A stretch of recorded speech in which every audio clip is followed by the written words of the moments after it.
Alrighty, non-Western philosophy critical summary 3. So let's start. Indian civilization.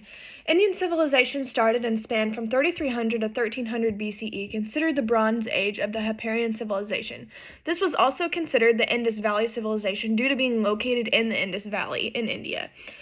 Combining with Egypt and ancient Mesopotamia, they were one of the earliest civilizations consisting of at most 5 million people. Indarian people migrated to the Indus Valley around 1800 BCE, causing a language and culture adaptation due to blending, obviously. It is stated that the Indarian people who dwelled near Iran would create Zoroastrianism, one of the world's oldest monotheistic religions. The Vedic period dates to the start of a composition and collection of hymns and sacred verses from 1700 to 7000 BCE. This caused a wildfire spread of Vedic literature across the plains of India. Which also causes the overall adaptation of philosophy and philosophical teachings among inland India.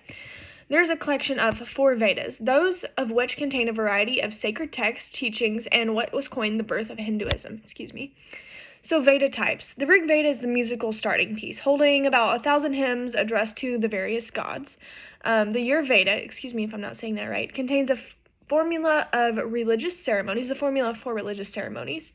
The Sama Veda is the Veda of chants containing sacred song, and the Arthura Veda contains spells. Each Veda has an attached number of commentaries, which was written by latter thinkers who go in depth to explain the text. For example, the Brahmas, it's an explanation of ceremonies and application of text.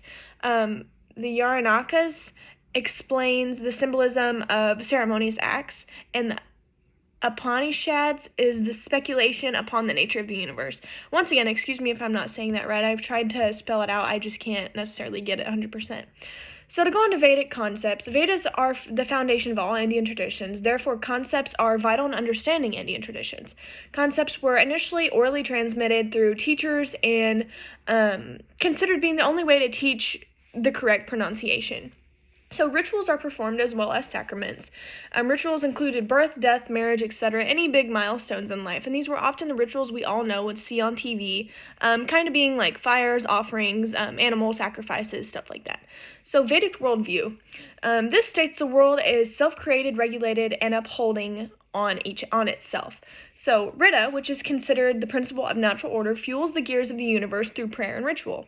This consists of Dharma, which is being allied by foundational laws, and then karma. We all know karma, the action of an individual in relation of upholding these laws. So spin-offs of this is the Upshadic concepts. The only difference is life being dominated by Brahmin priests. This concept helped to widen ideas and expand thinking to new concepts due to Brahmin expansion of ideology to cosmic beliefs, such as impersonal principle, which preserves the universe. Alrighty, so we're going to go on to the Atman. The life force, this is the life force found within all beings. Atman is the idea of internal livelihood, the emphasis that we are more than a body yet a soul, we breathe life, will, etc. So Maya, the Maya verdict mythology formulated through the thought of Maya, which induced the idea of demons and gods by connecting us to the worldly realm. The samsara, this is introduced the idea of rebirth, reincarnation. The samsara comes the moksha, this being the escape of worldly existence and the dissolution of sense of self through egotistical personality. So overall, Thou art thou by the Upshanis describes that if we understand our true selves, we can see that we are one. All of this basically combines to create the ideology of the universe. So as a reflection, Vedas are interesting due to being present at the beginning of religion. They are near kind of the virgin ideology. Vedas are pure and formulated by Indian philosophy only.